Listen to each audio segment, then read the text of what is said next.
இந்த உனக்கு என்னப்பா அப்படின்னு சொல்லுவாங்க பாத்தியா. வீட்டுக்கார் இல்ல, ஹாப்பியா இருக்க, சந்தோஷமா இருக்கிற, எங்கேனாலும் ரெக்க கட்டி பறந்துகிட்டு போற அப்படின்னு. அது இல்லைன்னா எவ்வளவு சிரமம்னு தெரியுமா? இன்னைக்கு பாருங்க, 2 சிப்ப அரிசி வண்டியில ஓட்டுக்கிட்டு வீட்டுக்கு ஜாமானத்தை வாங்கிட்டு நம்ம போறோம்.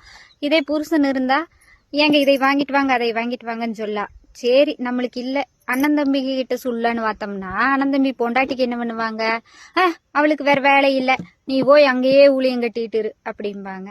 சரி, பக்கத்து வீட்டுக்காரு நீங்க போறீங்களே, எனக்கு கொஞ்சம் இதை வாங்கிட்டு வாங்க அதை வாங்கிட்டு வாங்கன்னா, அண்ணாடி இவளுக்கு வேலை இல்ல, இவளுக்கு ஒரு ஆள் வேலை செய்வாங்களாமாங்க. இதாங்க வீட்டுக்கார் இல்லைன்னா இதுதான் நிலைமை. அதுக்காக நான் வருத்தப்படுறேன் அப்படின்னு நான் சொல்ல. நான் அதை பொறுத்த வரைக்கும் என்னைக்கு வருத்தப்பட்டதில்லை. ஏன்னா இருந்திருந்தாலும் நான் தான் இந்த வேலை செய்யணும். அது இல்லைங்கிறதுனாலையும் எனக்கு பிரச்சனை இல்லை. இல்லாத சில பெண்களை ஒரு தப்பா பேசுறீங்க இல்லையா, அதுக்காக நான் சொல்றேன். அவங்களுக்கு பின்னாடி ஒரு ஆம்பளை செய்யக்கூடிய வேலையும் அந்த பொண்ணு தான் செய்யணும். 2 பேர் சம்பாத்தி இருக்கிற இடத்துல ஒரு ஆள் சம்பாதிச்சு அந்த குடும்பத்தை நடத்துறதுங்கிறது ரொம்ப கஷ்டம். இனிமேலாவது அவங்களோட லைஃப் எப்படி வேணா இருந்துட்டு போகட்டும், அதுல யாருமே பேசாதீங்க. ஆனா பர்சனலா யோசிச்சு பாத்தீங்கன்னா அவங்க எவ்வளவு கஷ்டப்படுறாங்க அப்படிங்கறத இது பார்த்தா தெரிஞ்சுக்கோங்க.